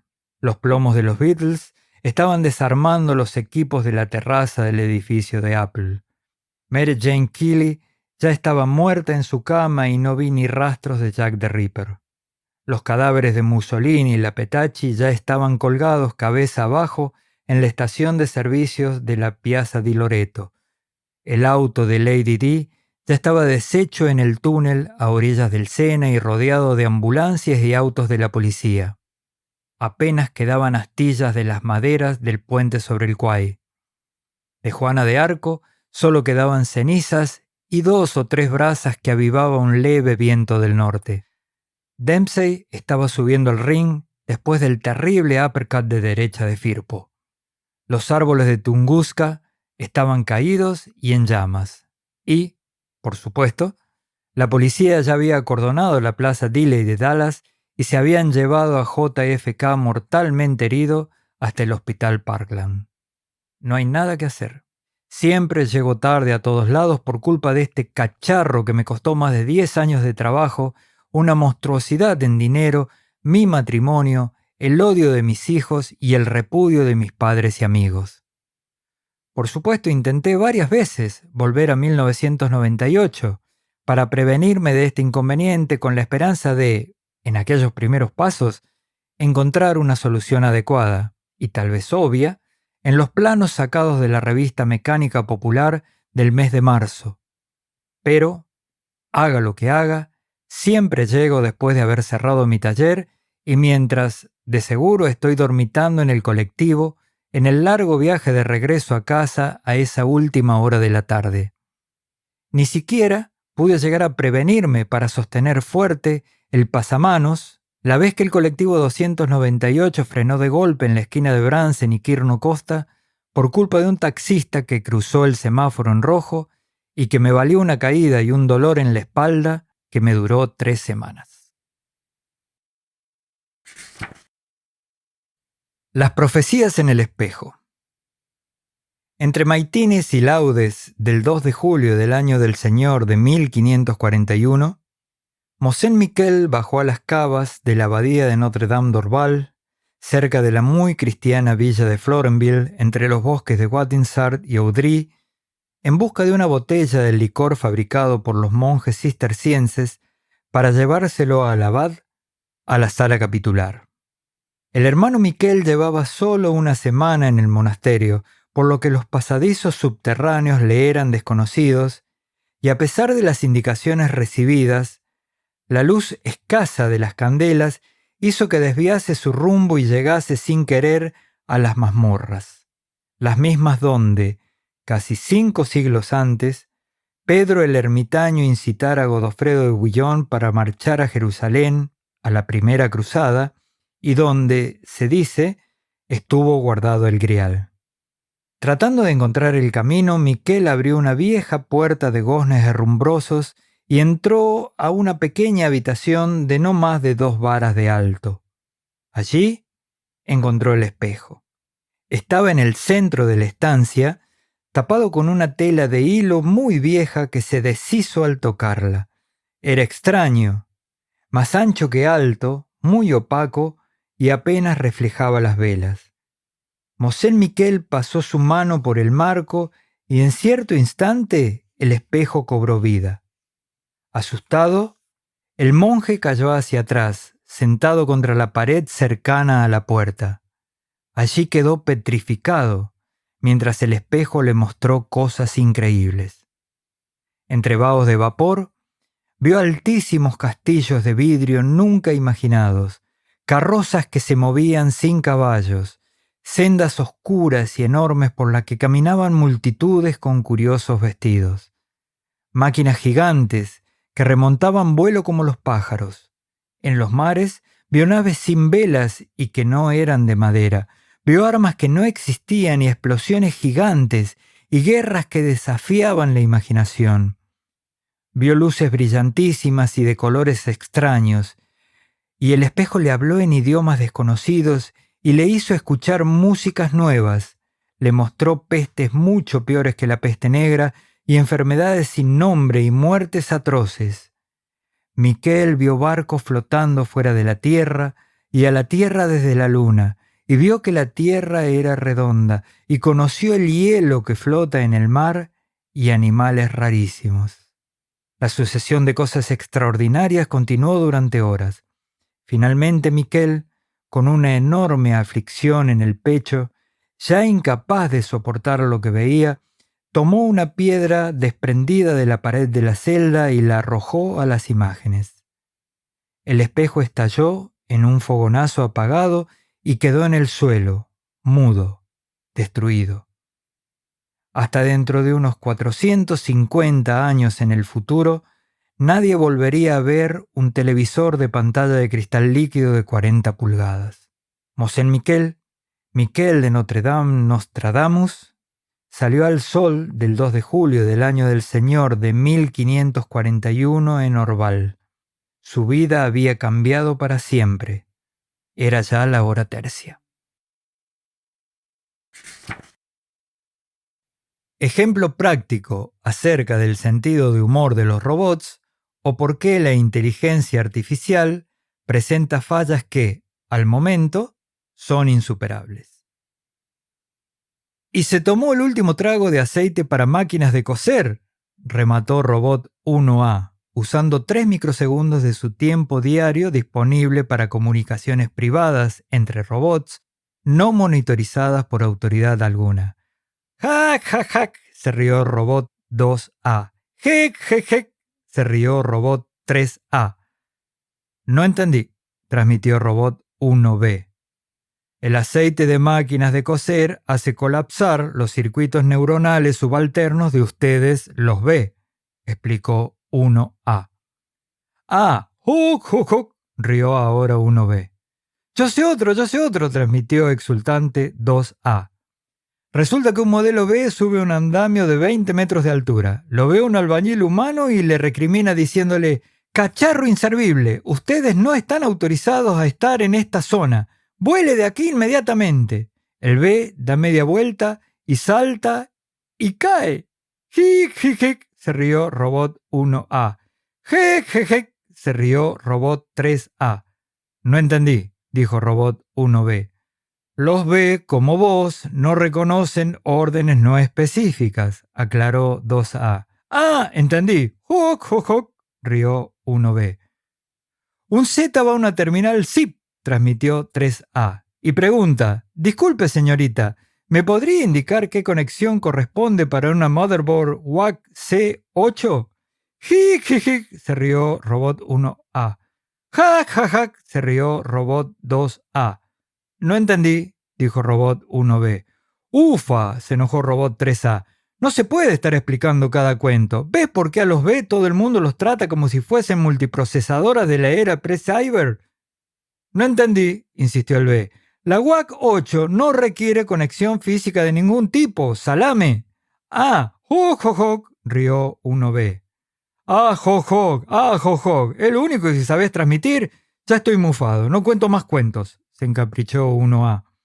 «Yo sé otro», transmitió un Alfa A1 de última generación que, desde más de 5.000 metros, captó las transmisiones entre los A y el B. Un humano pequeño le pregunta a su madre: «Mamá, ¿por qué papá es pelirrojo, vos rubia y yo salí negro y de pelo enrulado?». La madre le contesta: «Hijo, con el tremendo lío que hubo en esa orgía, tenés suerte de no ladrar». «Juc, juc, juc», terminó riéndose. «No entendí», transmitió Robot 1B. «No entendí», transmitió Robot 1A. «No entendí», transmitió Robot 2A. «No entendí», transmitió Robot 3A. «Yo tampoco», transmitió el Alfa A1. Sin embargo, los humanos que activaron mis circuitos neuronales se reían mucho.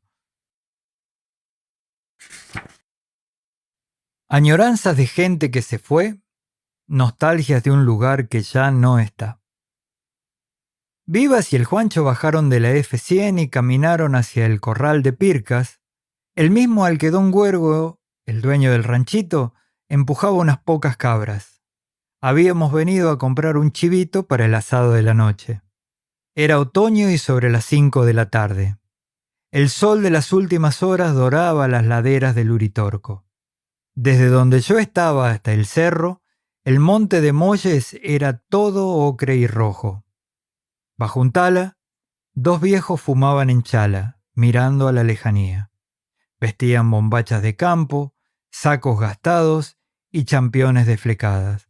Uno llevaba un chambergo marrón, sucio de tiempo, y el otro una boina negra bien calzada. Salté de la caja de la chata y caminé hacia ellos. «Buenas tardes», saludé. «Buenas», dijeron a dúo. «Está fresco, ¿no?», comenté para iniciar un diálogo. «Ajá», afirmó uno. «Está fresco», dijo el otro. «¿Usted es de por acá?», me preguntó el de chambergo. «Nací cerca de Embalse, pero hace como 30 años que me fui a Buenos Aires». «¿Y extraña?», interrogó el de boina. «Mucho», dije. «¿No le entran ganas de volver al pago?», continuó. «¿Qué sé yo?», contesté dudando. «Muchas veces. Pero ya hice mi vida, ya... Sé lo que debe de sentir. Acá donde me ve, yo supe venir de Kruger 60. «¿De dónde?», pregunté confundido. «Kruger 60. Un sistema binario como unos 4 parsec de acá». «No diga», acoté divertido a la espera de una de esas deliciosas historias exageradas de los serranos. «No le dé a pelota», dijo el viejo de sombrero. «Está macaneando».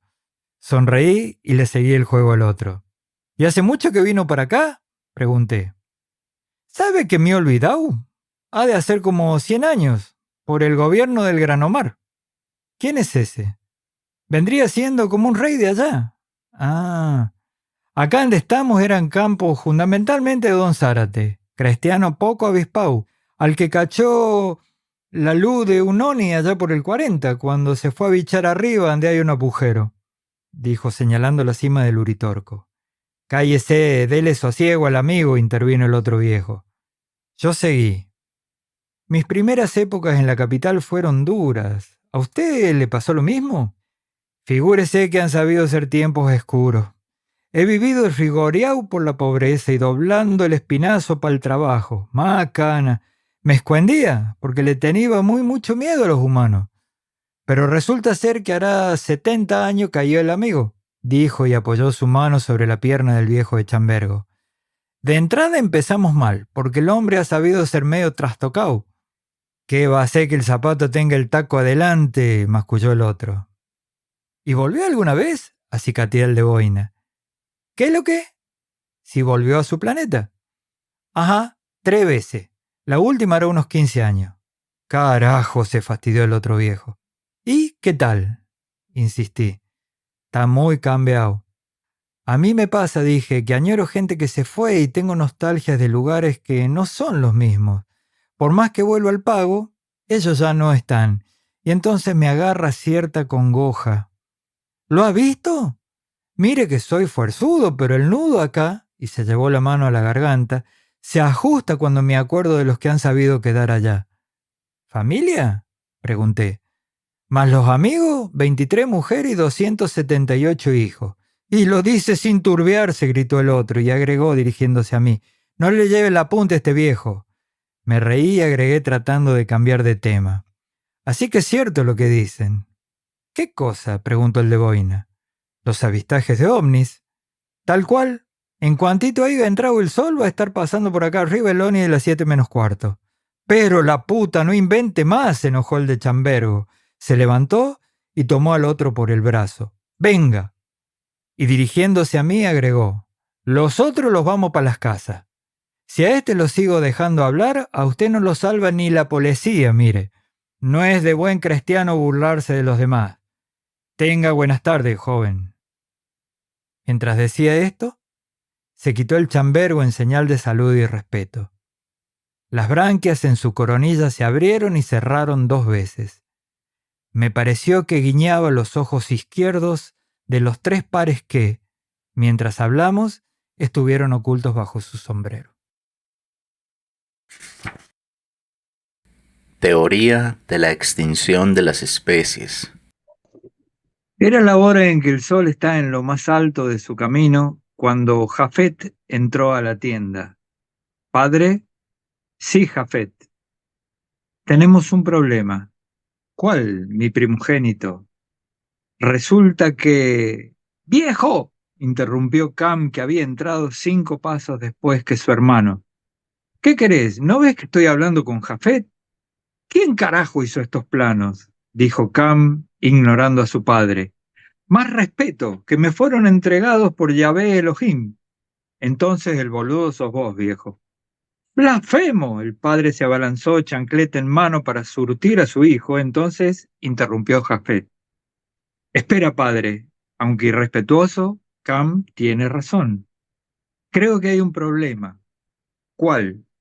¿Qué te dijo precisamente Yahvé Elohim respecto a las medidas? A ver, acá está. Dijo, y de esta manera la harás, de 300 codos la longitud, de 50 codos su anchura y de 30 codos su altura. ¿Y los codos tomados en qué sistema? ¿Babilonio o asirio? Codos son codos acá y en Egipto. Cam terció diciendo, ¿y me querés decir, viejo, cómo metemos a todos los bichos allá adentro? Pero así es, padre, acotó Jafet, no entran todos. No puede ser. Sí, padre, ya lo comprobamos. Pero, ¿y qué hacemos? Preguntale a Yahvé Elohim. No me contesta, me dijo que no lo llamara más y que me arreglase como pueda. Y vos ya lo molestaste bastante y por cada tontera, ¿a quién se le ocurre preguntarle si poníamos cable? En ese momento entró Naama, la mujer de Noé, a la tienda. ¿Qué pasa acá? Madre, comenzó a decir Jafet, pero Can la interrumpió. Vieja, están mal las medidas. ¿Cómo? ¿Seguro? Sí, madre, insistió Jafet. Justamente estábamos diciéndole a nuestro padre, pero entonces Naama estalló. ¿Ves que sos un tarado? Te dije, ¿estás seguro? Sí, me contestaste. ¿Ves que no se te puede confiar nada? Le pido una onza de pan, el señor va y me trae 2 miñones. Le digo que me compre una pieza de tela de lino y el que tejede y me trae algodón, que se le van los colores a la segunda lavada. ¿Qué vas a hacer ahora? Y no sé, yo... No te preocupes, padre, ensayó Jafet intentando poner optimismo, pero Naama estaba fuera de sí. Y quiere construir tamaño artefacto, cuando lo más cerca que estuvo del agua fue la vez que quiso bañarse. Cam insistió, no, si lo que yo digo, a nado los vamos a tener que llevar a todos. ¿De qué están hablando? Dijo Sem, el menor de los hermanos, mientras entraba a la tienda. Naama continuó furiosa.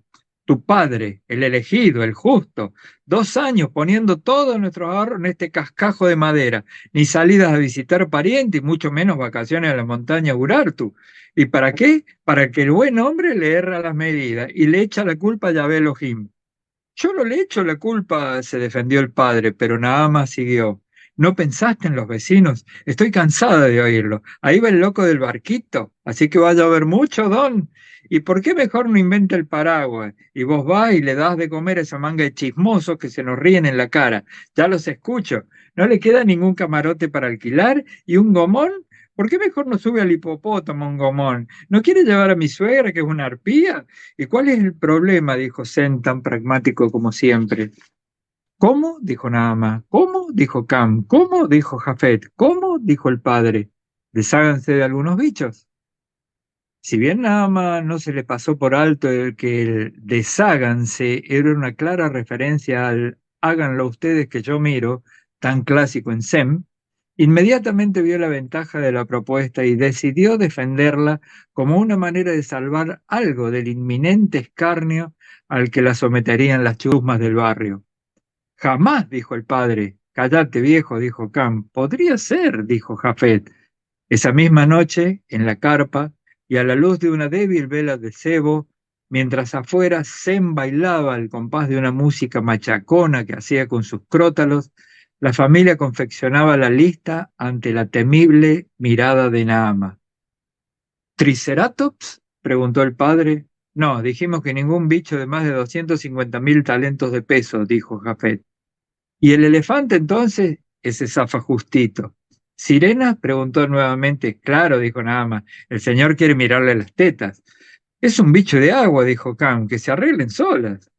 Unicornios, centauros, pegasos, ya pusimos caballos y son parecidos. Yetis se van a morir de calor. Ñandúes, ¿y esos? Más o menos como el avestruz. ¿Y cuál es cuál? Y no sé. Déjalo a los dos. Dragones nos van a quemar el barco. Esfinges, ¿para qué queremos leones con alas? Mamuts, no entran los cuernos. Y además ya tenemos al elefante. Megaterio, ya está el otro perezoso, que es más chico. Y así continuaron toda la noche. Un mes después, empezó a subir el agua y el arca se alejó. Encubierta, sin mirar atrás, Noé sonreía. Yahvé Elohim se regocijó con él. Los animales que quedaron en el islote que se transformaron las tierras de la familia miraban sin entender. Algunos lloraban. Crónicas del Encierro 2. Cuando el rey decretó el aislamiento social preventivo y obligatorio, todo el cuento se detuvo. Habían pasado muchos años desde que el cazador la abandonara en el bosque y ella encontrase la pequeña casa del claro. Si cocinas, haces las camas, lavas y mantienes todo limpio y ordenado, entonces puedes quedarte con nosotros, le habían dicho sus habitantes. Antes, ellos se iban a trabajar en la mina de la montaña y ella hacía las tareas, si no con felicidad, al menos con eficiencia. Pero ahora la mina estaba cerrada y ellos se quedaban en casa. Por una parte, ella estaba custodiada, y aunque la reina violase la prohibición de circular, que para eso era reina, convengamos, no podría ni acercarse a la casita del bosque. Pero por otra parte, imaginen ustedes, 8 personas confinadas en 80 metros cuadrados. Ella, la única mujer. No, imaginen mal. No es esa clase de cuentos. Sitúense en aquella época, con el patriarcado a la máxima expresión. Medias, camisas, pantalones y calzoncillos tirados por cualquier parte. Platos, cubiertos y muchos vasos de cerveza en la mesa, la cocina, el hogar de leña, botellas caídas y su contenido volcado en el piso, manteles y hasta cortinas, ronquidos exasperantes hasta el mediodía, sin momentos para ella y apenas la posibilidad de higienizarse una vez a la semana, siempre que el fuentón no estuviese ocupado y ninguno de los 7 mirando. Demasiado para cocinar, mucho para lavar, montañas de ropas para coser y la imposibilidad de mantener el orden y la limpieza. Un cansancio extremo y continuo hizo que envejeciera años en apenas 2 meses.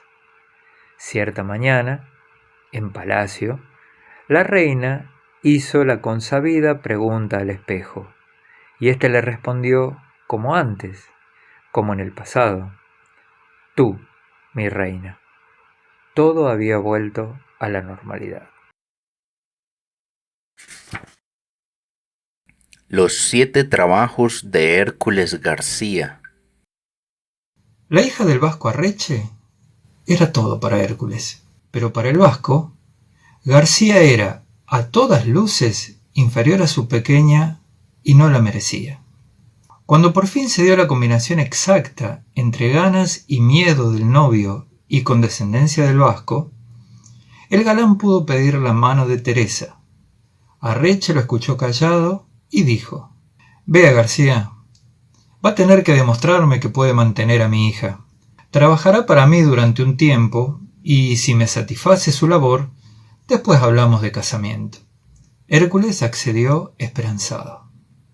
Debió matar a los 12 chanchos del Tano Bonifacini a puro besos de lengua, aflojarle las ruedas al sulky del polaco Pirik, que lo corrió a escopetazos, poner tinta china al agua bendita de la iglesia del Padre Juan, silbar el tango Mi Noche Triste, medio tono más alto, mientras el vasco le apretaba levemente los testículos con una morsa, domar a la suegra del chileno Segovia, que ya había enterrado 7 maridos, cobrar 5 pesos de entrada en la mesa 14 para poder votar en las elecciones del año 93 y, finalmente, fotografiar en bolas a la intocable rusa Bieliski. La rusa lo sorprendió, pero en lugar de denunciarlo, lo invitó a pasar. García jamás regresó a lo de Arrech. Teresa quedó para vestir santos, y el vasco con una hija solterona y amargada, y sin las fotos de la rusa que tanto ansiaba. Usos prácticos de la fe. Ejemplo 1. Era una mujer de fe extraordinaria. La consideraban santa y admiraban su perseverancia en la oración. Los viejos comentaban: Ña Dolores habla con Tata Dios. La Milton era una empresa minera que para extraer uranio abrió una cantera en la sierra. Por el uso de explosivos arrastraba serios problemas con los ambientalistas. Entonces contrató a Ña Dolores para que moviera a puro rezo el material estéril que estaba sobre la veta. Ella se arrodillaba y oraba: Padre nuestro que estás en los cielos, santificado sea tu nombre. Las montañas la obedecían y se movían, mostrando el mineral. Si no había uranio, ella las volvía a su lugar, alisando las grietas. Años después, la mina se secó, la Milton se fue, y ella quedó sin trabajo. Deprimida, empezó a perder la fe. Cuentan que, al final, solo logró mover 1 metro más o menos una pilita de escombros que molestaba en la vereda del viejo Medina. Después, nada más. Gracias por tu escucha. Suscríbete, comenta y da me gusta. Entre todos mantenemos viva la palabra. Hasta pronto.